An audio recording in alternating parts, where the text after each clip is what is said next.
എല്ലാം തകർന്നരിപ്പണമായി. അടിക്കടിക്കുണ്ടാകുന്ന ഭൂകമ്പങ്ങൾ, മനുഷ്യൻ കുന്നുകൾ ഇടിച്ചു മാറ്റി. മൂന്നാറിൽ JCB പോയി സർവ്വതും ഇടിച്ചു മാറ്റി. ആദരവായ റസൂലുള്ളാഹി 14 നൂറ്റാണ്ടുകൾക്ക് മുമ്പ് പറഞ്ഞു, അക്രിമുൽ അർള, ഭൂമിയെ നിങ്ങൾ ബഹുമാനിക്കണേ, ഫഇന്നഹാ ഉമ്മുക്കും, ഈ ഭൂമി നിങ്ങളുടെ ഉമ്മയാണ്. അക്രിമുൽ അർള, ഭൂമിയെ നിങ്ങൾ ബഹുമാനിക്കണേ, ഫഇന്നഹാ ഉമ്മുക്കും, ഭൂമി നിങ്ങളുടെ ഉമ്മയാണ്. ഉമ്മയുടെ ഗർഭപാത്രം തോണ്ടാവോ? JCB വെച്ച് തോണ്ടാവോ? ഉമ്മാന്റെ ശാപുണ്ടായാൽ പിന്നെ അവൻ ഗുണം പിടിക്കുവോ? അള്ളാഹു കുന്നുകൾ വെച്ചിരിക്കുന്ന എന്താ? വൽ ജിബാല ഔതാദ, കുന്നുകൾ ആണികളാണ്. ശ്രദ്ധിച്ച് കളിക്കുക, ശ്രദ്ധിച്ച്. കുന്നുകൾ ആണികളാണ്. ഒരു സാധനത്തിന് ആണി അടിച്ചു വെച്ചിരിക്കുന്ന എന്തിനാണ്? അതും ബാലൻസ് പോലെ. നമുക്കറിയാം ഭൂമി കിടക്കുന്നത് വെള്ളത്തിന്റെ മുകളിലാണ്, അല്ലെ? ഭൂമി വെള്ളത്തിന് മുകളിലല്ലേ? വെള്ളത്തിന്റെ മുകളിൽ നിൽക്കുന്ന ഒരു സാധനം ആടും.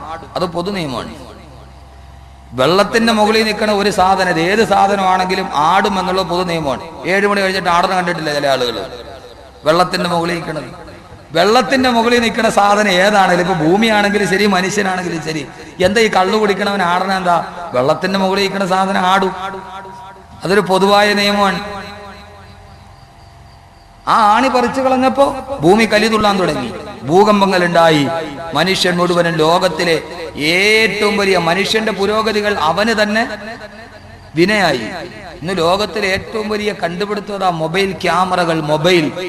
മൊബൈൽ യുഗം അവന് സമ്മാനിച്ചത് ലോകം മുഴുവനും അവന്റെ ഗ്ലോബൽ വില്ലേജ് പോലെ കൈവെള്ളയിലാക്കി കൊടുത്തു. മൊബൈൽ ലോകത്ത് നടത്തുന്ന ഏറ്റവും വലിയ ദുഃഖം എന്താണെന്നറിയുമോ? പരിസ്ഥിതി തകരുകയാണ്. ലോകത്തിലെ ഏറ്റവും വലിയ വേസ്റ്റ് മംഗലപുരം ടൗണിൽ കിടക്കുന്ന വേസ്റ്റ് അല്ല ഇനി മുതൽ. ആറ്റിങ്ങൽ നഗരസഭയുടെ മറ്റ് വേസ്റ്റ് ബക്കറ്റ് കൊണ്ടുപോയിരിക്കുന്ന വേസ്റ്റ് അല്ല വലിയ വിഷയം. ഇന്ന് ലോകത്തിലെ ഏറ്റവും വലിയ വേസ്റ്റ് ഈ വേസ്റ്റാണ്. ഈ വേസ്റ്റ് എന്ന് പറഞ്ഞാൽ മൊബൈൽ ഫോണുകൾ ഉപയോഗിച്ചിട്ട് കളയുന്ന പഴയ സെറ്റുകൾ, ഹാൻഡ് സെറ്റുകൾ, അതുമായി ബന്ധപ്പെട്ട അക്സസറീസുകൾ, അതിന്റെ ചിപ്പുകൾ, ഇതൊന്നും നശിപ്പിക്കാൻ മാർഗമില്ല.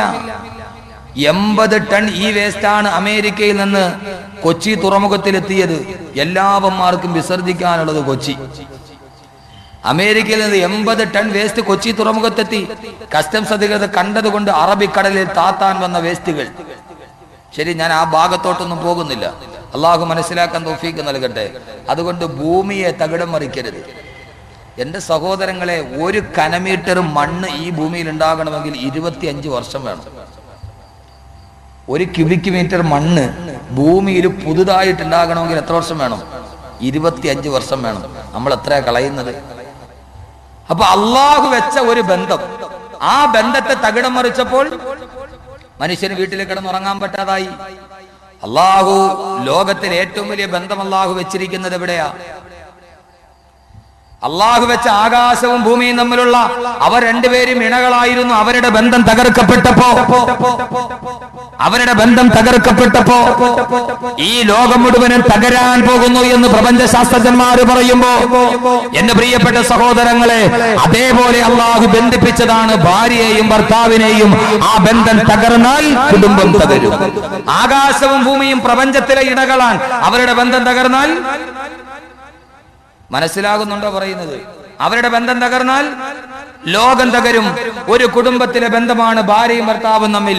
ആ ബന്ധം തകർന്നാൽ കുടുംബം തകരും എന്ന് അള്ളാഹുവിന്റെ വിശുദ്ധ ഖുർആൻ. അതുകൊണ്ട് അള്ളാഹു ആ ബന്ധം തകരാതെ സൂക്ഷിക്കാൻ അള്ളാഹു തൗഫീഖ് നൽകട്ടെ. പരമാവധി അള്ളാഹു തകർക്കാതിരിക്കട്ടെ. തകർക്കാതിരിക്കാൻ എന്ത് ചെയ്യണം? ഖുർആനിലെ ഭാര്യയിലും ഭർത്താവിലേക്ക് ഞാൻ കടന്നു പോവുകയാ. എന്റെ പ്രിയപ്പെട്ട സഹോദരങ്ങളെ, എന്ത് ചെയ്യണം? ഒരു ഭാര്യ ആദ്യം കുടുംബത്തിൽ എന്റെ റോൾ എന്താണ്? എന്റെ കുടുംബം. ഞാൻ ഇന്നലെ കുടുംബത്തെ കുറിച്ച് പറഞ്ഞു. ഇന്നലെ വരാത്തവർക്ക് ചിലപ്പോൾ മനസ്സിലാവണമെന്നില്ല. ഇന്ന് കേട്ടോളീൻ, നന്നായിട്ട് കേൾക്കും. കല്യാണം കഴിക്കാത്തവരും കേട്ടോ. കാരണം ഇനി അവർക്ക് വരാൻ പോകുന്ന ദുരന്ത ഭൂമിയിൽ എന്ത് ചെയ്യണമെന്നറിയണ്ടേ? ഇതല്ലാതെ വേറെന്താ സംസാരിക്കുക? ഒരു ഭാര്യ, അവൾക്ക് കുടുംബത്തിലെ റോൾ എന്താണ്? ഒരു ഭർത്താവ്, ആ ഭർത്താവിന് കുടുംബത്തിലെ റോൾ എന്താണ്? ഖുർആൻ എന്ത് പറയുന്നു?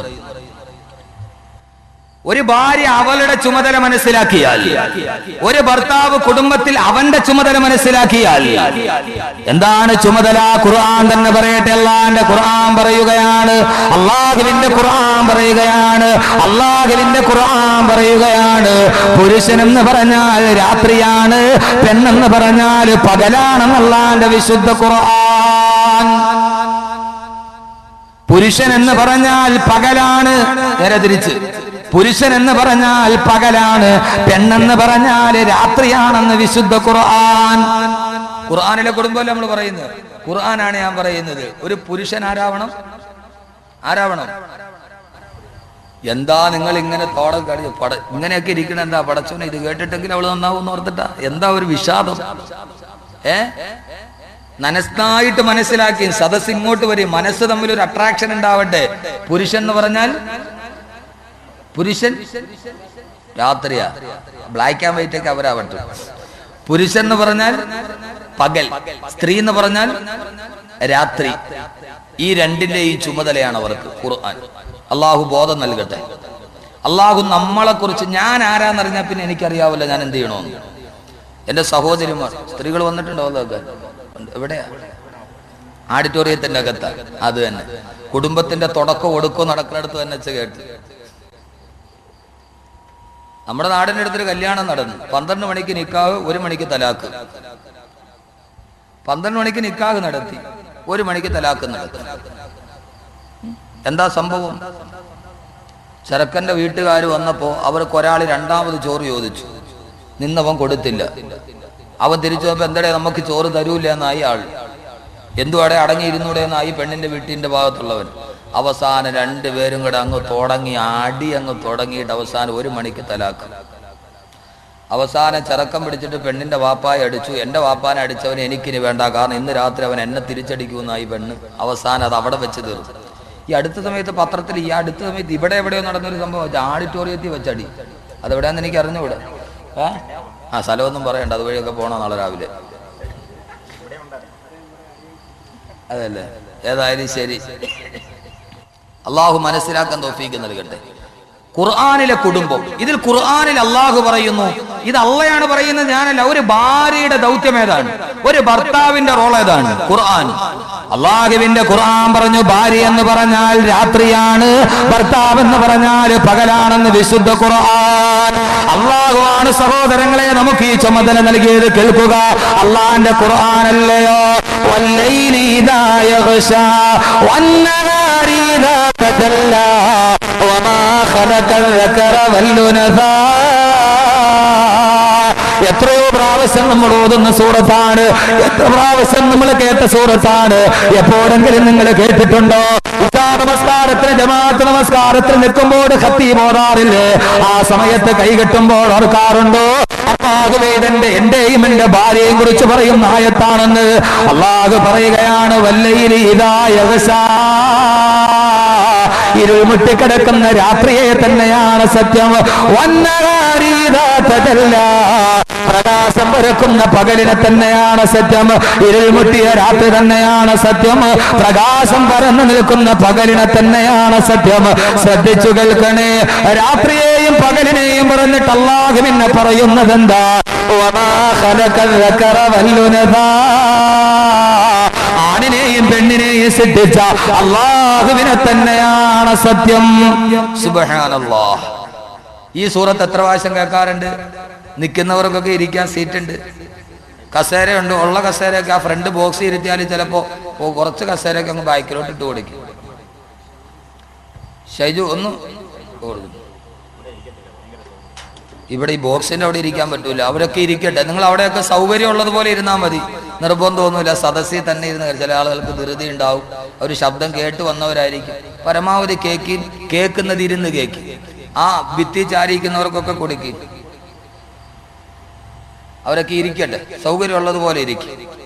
എനിക്ക് എൻ്റെ പ്രസംഗത്തിൽ നിബന്ധനയൊന്നുമില്ല അകത്ത് കയറി വന്നിരിക്കണമെന്ന്. കഴിയുന്നവരിയ്ക്കും, അല്ലാത്തവർ ചില ആളുകൾ കേൾക്കണമെന്ന് ആഗ്രഹമുണ്ട്, പോകണമെന്നുണ്ടായിരിക്കും. അതുകൊണ്ട് വന്നിട്ട് എഴുന്നേറ്റ് പോകണം. അങ്ങനെ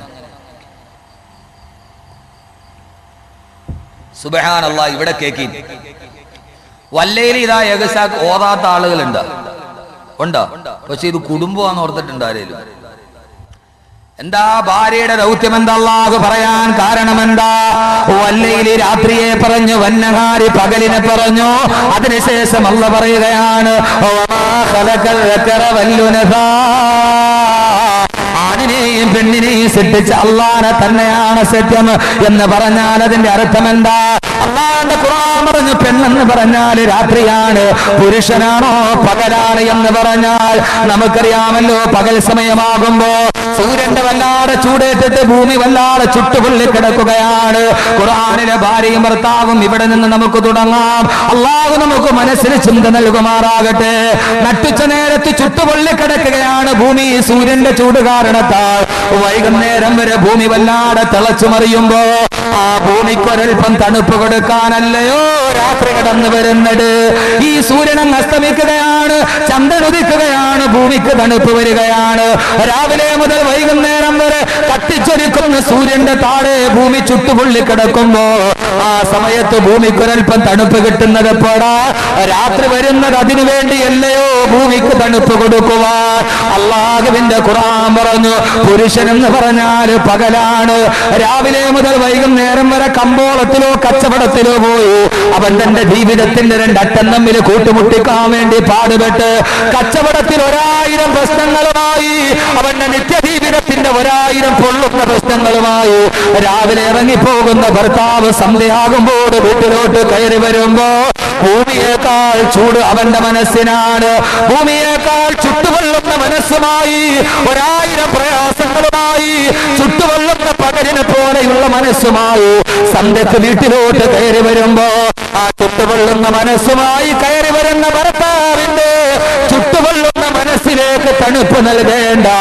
രാത്രിയാണ് പെണ്ണ്, രാത്രിയാണ് പെണ്ണ്, രാത്രിയാണ് പെണ്ണെന്ന് അല്ലാഹുവിന്റെ വിശുദ്ധ ഖുർആൻ ഒന്ന് മനസ്സിലാക്കുമോ?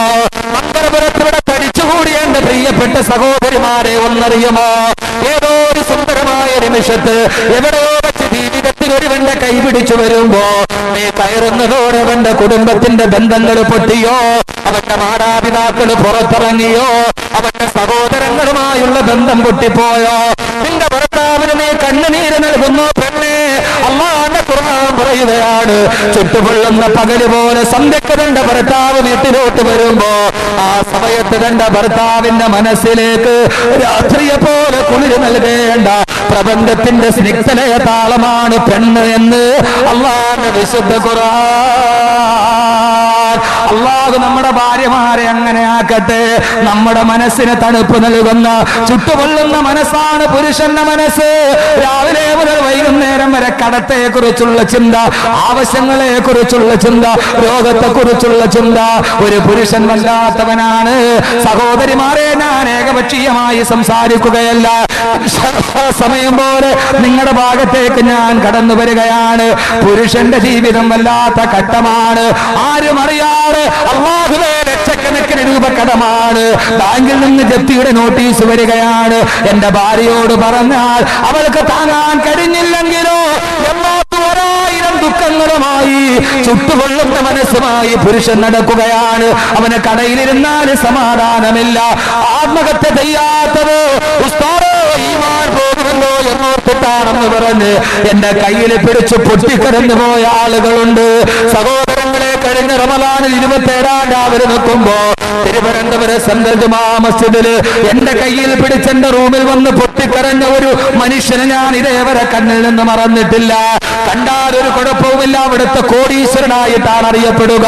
സമ്പത്ത് ഇട്ടുമൂടാനുള്ള സമ്പത്തുണ്ട്.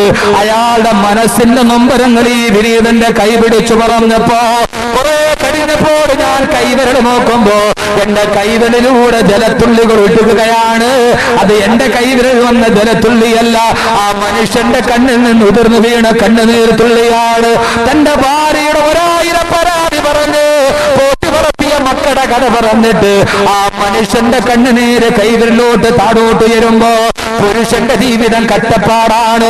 പുരുഷന്റെ ജീവിതം ദുഃഖമാണ്. ആ ദുഃഖം അവന്